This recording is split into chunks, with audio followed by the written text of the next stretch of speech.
On this episode of Car Meet Garage, we were talking to our buddy Mike Dotson. How's it going? So we'll jump right in.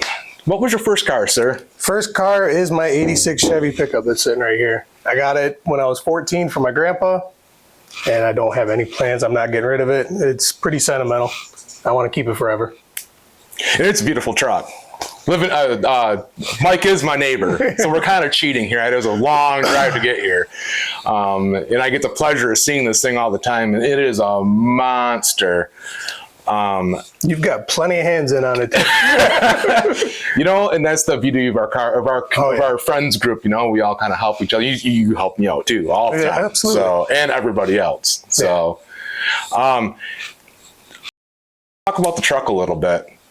What's in it for a motor? It's got a 400 small block in it from Blueprint. Pretty basic build. It's low compression, 9.5 to 1. It's got splayed 4-bolt main, and it's got a small nitrous shot on it. It's running a 150 right now. Jesus Christ. It's a lot of fun though. I have a blast with it. And what's the horsepower rating out of that right from Blueprint? From Blueprint at the crank, it makes right around 517. That's good power, especially for a street truck. It does pretty good. I'm happy with it. What did the truck have in it originally? Originally, it came with a 400 when I got it from my grandpa, but we swapped a 350 that me and my dad threw together into it, and that was just to get me going because it was a high school truck, and it had no power at that point. It was just to get me to and from school, and then I drove it to Tennessee a few times when I went to college. And then after that, I'm like, no, we need to put this thing away and keep it nice. No more winter driving, because it is a clean truck, and I like it a lot. So it is nice for the year because it's a Tennessee truck. Yes, it is. It came from Portland, Tennessee. And what's the history of the truck before that? Because it's got a pretty neat history. My grandpa picked it up from a small dealership in Gallatin, and it actually was run as a Tennessee DNR truck. And they used it just for tooling around in woods and everything else, which I'm surprised it's as clean as it is for getting beat through woods and everything else. But it does have a slightly bent frame. Nothing that you'd ever notice driving it or anything though. But it's only been, I think I'm the third owner total, because it went from the Tennessee DNR to my grandpa, then to me. We'll call that two-owner because it stays in the family. Yeah, it stays in the family. So I don't know how that works because people always talk about single-owner vehicles, and does that transfer over from, like if my dad owned it and I got it, is that a new owner, or is that because it's in the family? Right. It gets muddied in the water. If you know, let us know. So I know the underside of this thing, every time you work on it, there's still Tennessee bud that falls out of the bottom of this thing. It never ends. It never goes away. I cannot get away from it. Even this winter when we did a bunch of stuff to it, I was still picking red dirt out of my eyeballs. So, and some people that have watched this, so you've obviously had your butt kicked by this truck. Me included, Greg included, it happens. Because it's a fast truck. You actually went ham on this thing this summer, or this winter, as far as suspension and stuff goes. Yeah, I got tired of running the factory leaves, the factory everything in the back, so we decided to do the shock relocation. I moved them to where they're straight up and down in the back. It's got Caltrax on it now. We moved the fuel tank to the back and redid the whole fuel system. And I'm hoping now we can actually get better traction, because it could get traction, but it was a fight. It was a fun driving truck, but I didn't like having to drive it that much. Right, tires only take you so far as far as traction goes. Right, we've had that conversation. So I'm hoping all this work we did in the back this winter with the new Viking double adjustables and everything under it, it'll hopefully do better and have some fun with it. Right, and it's got no hood because your dad is also a pretty big part of this truck too. Oh, my dad has been kind of the brains of anything engineered into this. He's my right-hand man when it comes to all this stuff. Yeah, because if you're out with the truck, your dad's generally with you. He's in tow. He's always with me. He wants to be there for every race. Anything that happens, he's always right there. And he wants to keep his hands in on it and do anything he can. And he wants to learn more than anybody I've ever seen, because he's not afraid to ask questions, because he was old school. You know that. Yeah. He's very old school, but he doesn't mind the new school stuff. He's coming around. He's doing better with it. I still remember when I started discussing putting the truck on nitrous when we, because we became neighbors right there. We moved in like a month later, and we started having that conversation, and your dad was like, no. Well, he's learning. Your dad's a learner, man. Yeah, now he wants me to stay nitrous. He says, don't turbo it, don't pro charge it, stay nitrous, put more nitrous to it. I'm like, yeah, coming from the guy that didn't want nitrous on it in the first place. Now he loves it. Right. So is there any other cars besides this that you'd like to own? I've always loved like a 1970 Chevelle. That's been my go-to car. But my wife, she really wants a 67 Mustang. So if we're in the market for a car, that's what we're going to go for. What she wants. Yeah, that's all right. Happy wife, happy life. They're pretty cars. Yeah, I'll they are take pretty those. Cars.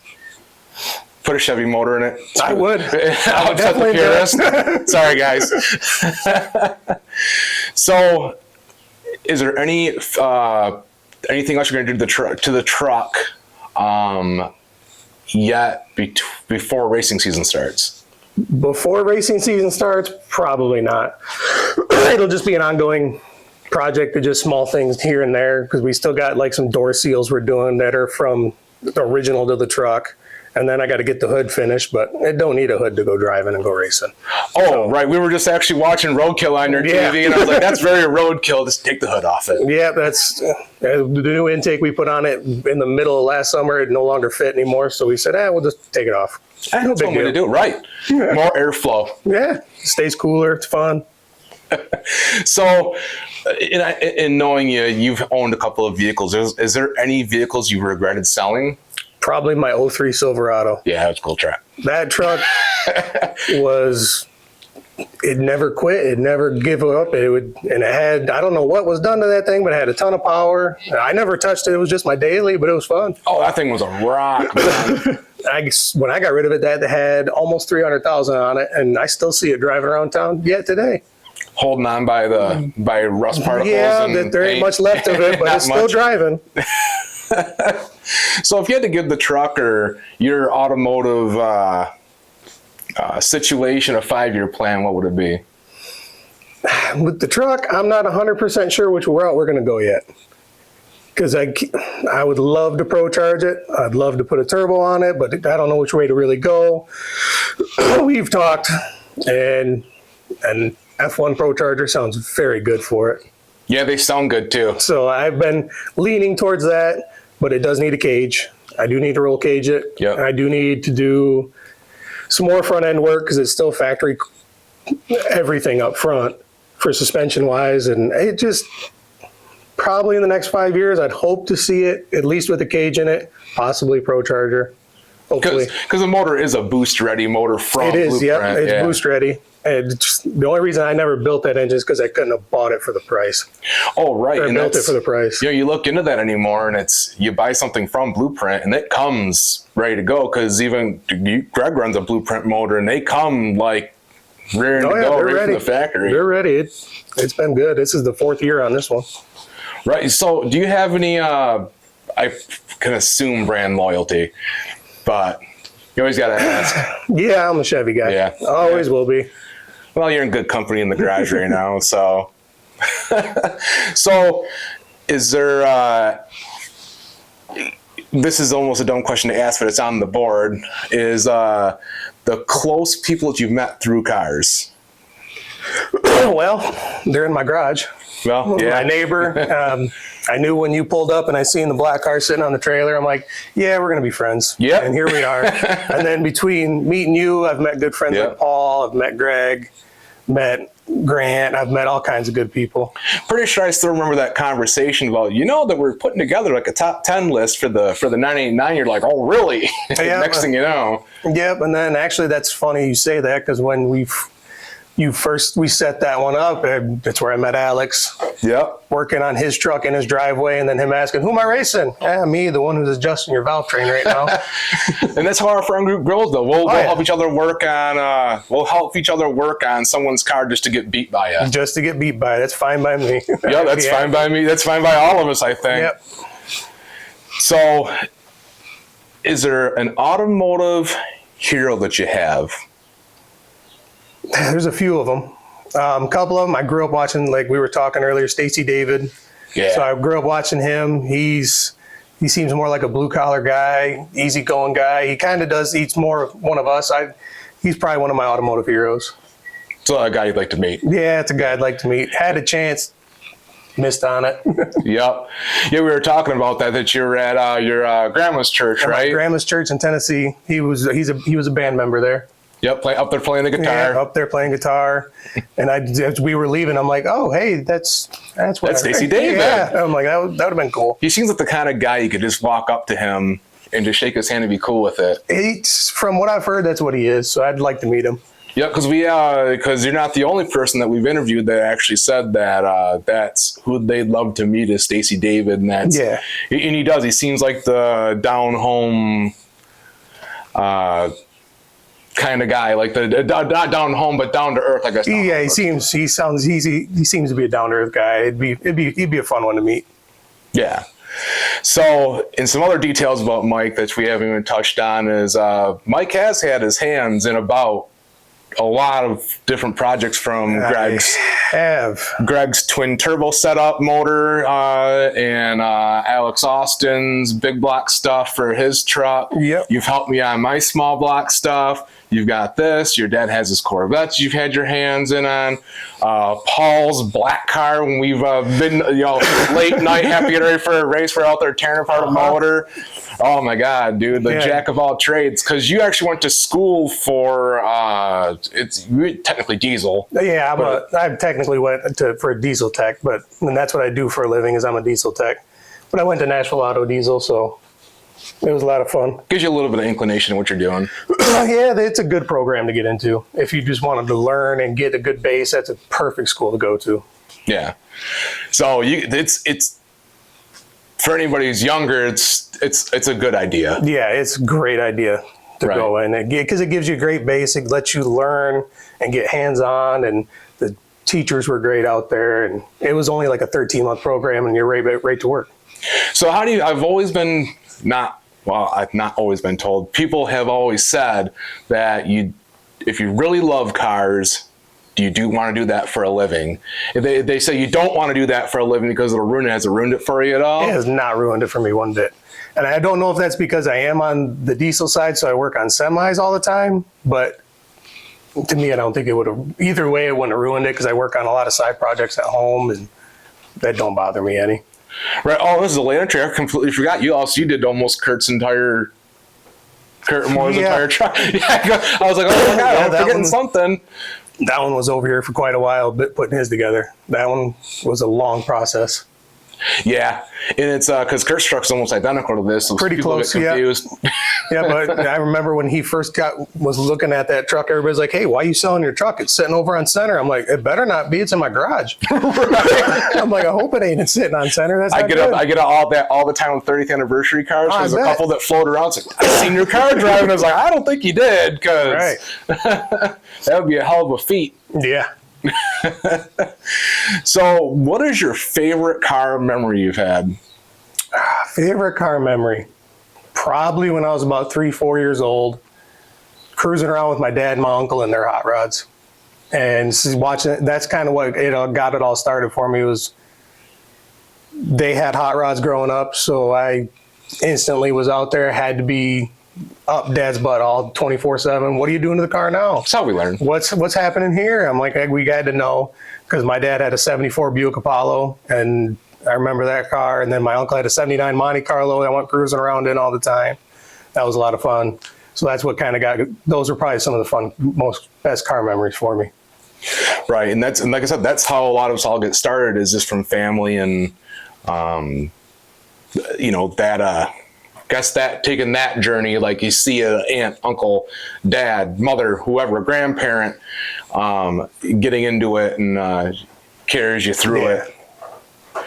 So is there anybody that you'd like to thank that's helped you along this journey? Man, anybody who's got their hands in on this truck, between you, my dad, Alex, Paul, Greg, Greg's been out here helping a couple times. Anybody. Any hands are helpful. Everything is great. But if I had to really thank somebody, it'd be my dad, because that's my right-hand man. He really helped me get this thing to where it's at now. Right, and that's what we even said that is if you're out there doing something, your dad's generally right there. Oh, yeah, he is going to be right there. If you don't see him, something's up. And I can assure you, I was trying to get Roger out here for this.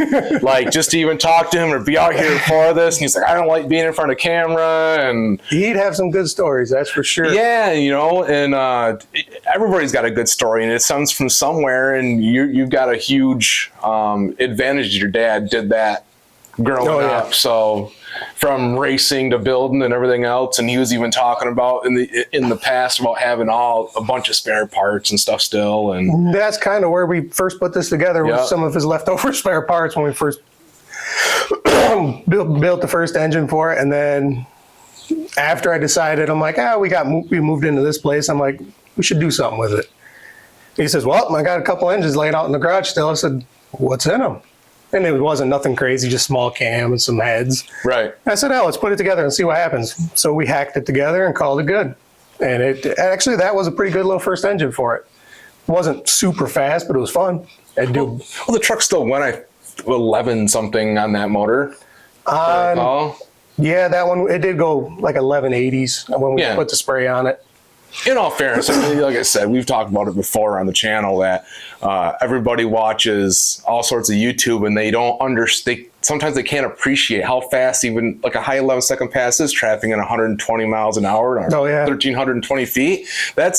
It's still moving. Oh yeah, you're still moving out. Yeah, you don't realize until all of a sudden you're in it and you're going, oh crap. It's one thing to look at it on camera, and it's one thing to sit, and especially riding along in this truck, because it's not like a modern, like even my F-body stuff, it hugs you a little more, where this is like, it's not a bench anymore in it, but it's even the buckets, you're a little more loose in that bucket than you are like in a modern sports car. So riding in a pickup truck like this is a completely different feel. Yeah, it's you're definitely feeling the road, and I haven't even been in it since you did the Caltrax and the Viking shocks and all that stuff that you had the whole box apart this winter for. It was fun to come over here and hang out for that, but yeah, it's been that was a long process to get everything right, but I wanted to make sure we set the shocks up in the right angles and make sure everything was straight up and down, and it really helped.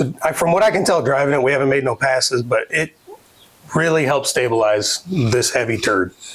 And it doesn't move around nowhere near as much anymore. I'm like, I think we're going to get somewhere good. So it'll be interesting to see what it makes this year on its first couple passes. I almost want to see it on a dyno. I want to see what it makes on nitrous on this thing. It's the truck gets right the fuck down. I've thought about it every time we go out to Barkel's place. I'm like, I should throw it up there, and then I just never do.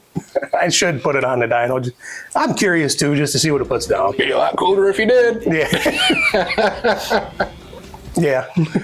But it's a very, very, very pretty. Even though you did the engine bay, now you were talking about doing in the more sooner than later redoing wiring and moving some stuff around. And it needs completely rewired, because everything we've done with this truck has always been like mid-season. Like, hey, let's throw this on here. Hey, let's change this up. So now we're just adding junk wires, more wiring here, more wiring there. So now I got circuit breakers and relays and everything all over the place. I'm like, this is getting ugly. Right. I need to pull it all out and redo it all. Right, like you plan on doing everything in the wintertime, and then that never comes to fruition. Next thing you know, mid-season, you're like, oh, we're going to change this. Yep, adding something else to it. Let's change this up. Let's add more wiring here and put something else in over here. You actually got pretty fortunate, because half the time you start a winter project and it carries on a lot longer than planned. How dare you?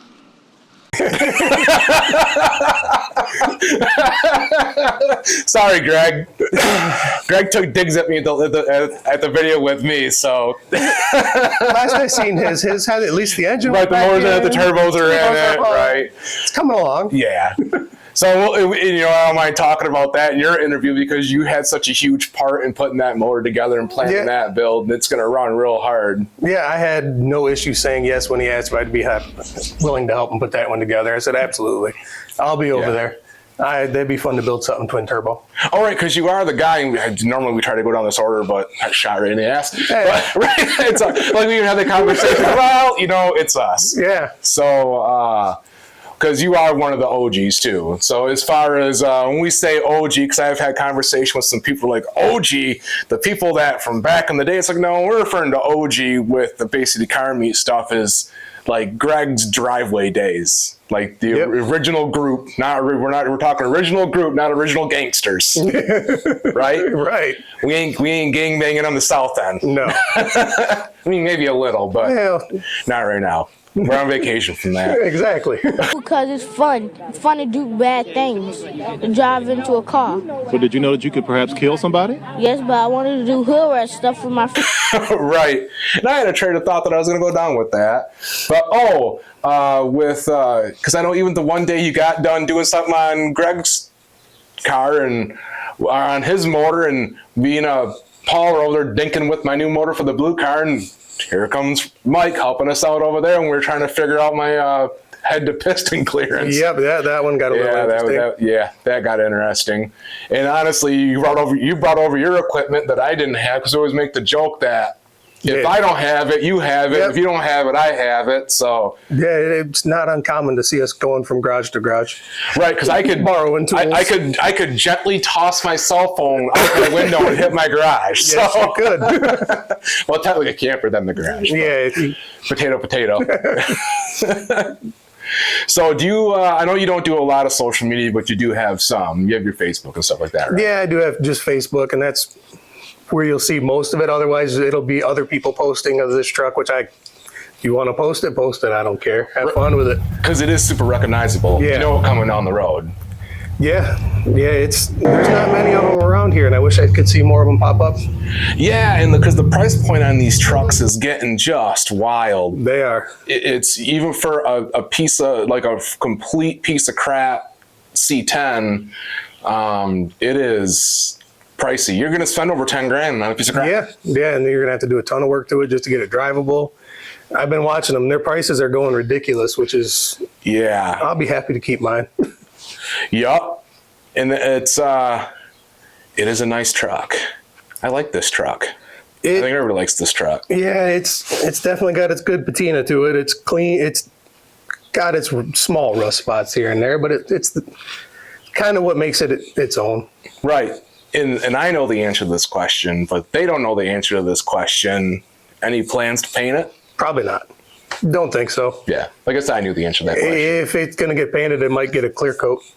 Right, just to leave it? Because you were very close to your grandpa. I was. And this was his truck, because you guys pulled this out of his field, right? It was sitting in his front yard. I had a bunch of weeds growing up around it. And I was 14 and said, "Hey, Papa, I want the truck sitting out there. You don't do nothing with it." And he said, "Well, I haul garbage to the dump and back." I'm like, "Hey, you got your little Ford Ranger." And I said, "I'll take this one." He goes, "All right, come up and get it." I said, "All right, we'll come get it." And it was a couple weeks later, we came and got it. And then me and my dad got it going over my spring break of my junior year of high school. And I was driving it. Yep. This is the most Hey Squirrel episode we've probably ever done. But we knew this is how this was going to go. Yeah. Because you want to know what it's like hanging out in the garage at Greg's house or at my house or at Mike's house or any of our group of friends. This is how it is. It's a very Hey Squirrel experience. Yeah, it's just a good conversation. Right. That we just do this a lot. Big circle. When we have my board and it's completely shot right in the ass. Yeah, you don't need that board. Right. We could just toss it off the window. With all that being said, I want to thank you so much for finally getting us in your garage. I know you've been a busy dude. You've been bugging me for a while to get one done. Yeah, me and both Greg and I trying to get you to do one, but you are a busy dude. You've been hammering out motors for the last while. Yeah. So, but sir, I want to thank you so much for finally having us. Absolutely. Hey guys, make sure you like, share, and follow, and tune in for the next one.